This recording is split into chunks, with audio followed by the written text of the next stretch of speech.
Hello guys, for today's video, mayroon kaming pasahero mula Kiskisan at nagpahatid dito sa Patiros. Alam nyo, first time ko talagang pumunta dito sa lugar na ito.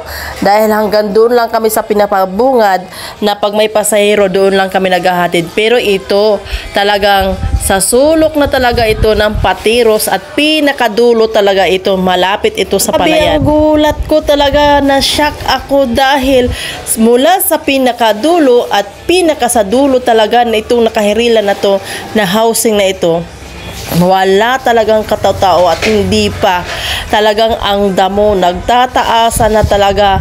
At tingnan nyo mga langga, sa dami-dami ba naman mga kwarto na yan na walang nakatira. Sana man lang, ayan, shout out dyan sa nagpagawa nitong housing na. Alam niyo mga langga, kaya naman mayroon din kaming pasahero na nagpahatid dito dahil doon sa dulo, yung kanyang nakuha naman na unit, doon sa pinakahirilan na yan, doon sa dulo siya nakakuha. Akala ko nga, sabi ko nga kay ate, dapat sa bungad ka na medyo kumuha ng unit. Ang ano pala nito ay kung anong unit ang ibinigay sa'yo at doon ka talaga titira. Pero imagine niyo, bawat kwarto, wala talagang katao-tao at walang nakakatira talaga dyan. Itong lugar na ito, itong iskinita na ito, subukan ko nga itong pasukin. Samahan nyo ako. Nang pagpasok ko dito sa kalsada na to, samahan nyo ako. Titingnan natin isa-isa ang mga kwarto, kung ano ba ang may mga kwarto na to. Ito ba ay sira na o malinis ba?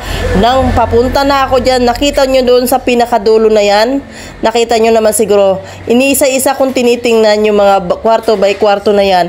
Okay naman, maganda. Ang problema ay ito, puro damuhan, matataas na mga damo, may mga puno ng bayabas, at tingnan nyo, ito yata ay ano na yata ito ng baka. Dumi ng baka, mayroon pang dumi ng kambing. Siguro binabahayan na ito ng mga hayop na nag-aalaga dyan dahil nga naman, wala talagang nakatira. Gustong-gusto ko pang pumasok sa pinakadulo at medyo naman ako umatras dahil nung nakita ko, alampas ang mga damo, lampas na talaga sa pinakabubong ng bahay. Kaya nga ang ginawa ko, bumalik na lang ako at nagtabi-tabi ako dahil syempre, itong mga bahay na hindi naman talaga tayo nakatira din, mayroon din tayo nakatira at nakakatakot. Iniisip ko talaga mga langga, no, kung paano sila ate nakatira sa pinakadulo nito, na sila lang na nandoon. Ang ginagamit pala nila ay solar.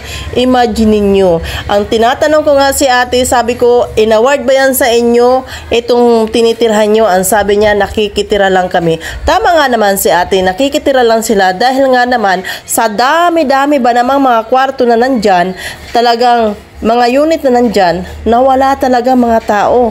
So ang ginawa namin, iniisa-isa na lang namin sa pinakadulo at sabi ko nga, tara na, niyaya ko na si Spraki para naman, sabi ko sa susunod, ipapakita ko sa inyo ako saan na naman parte ng lugar na dapat kong ipakita ng mga housing na walang mga tao. At sana, shout out na lang.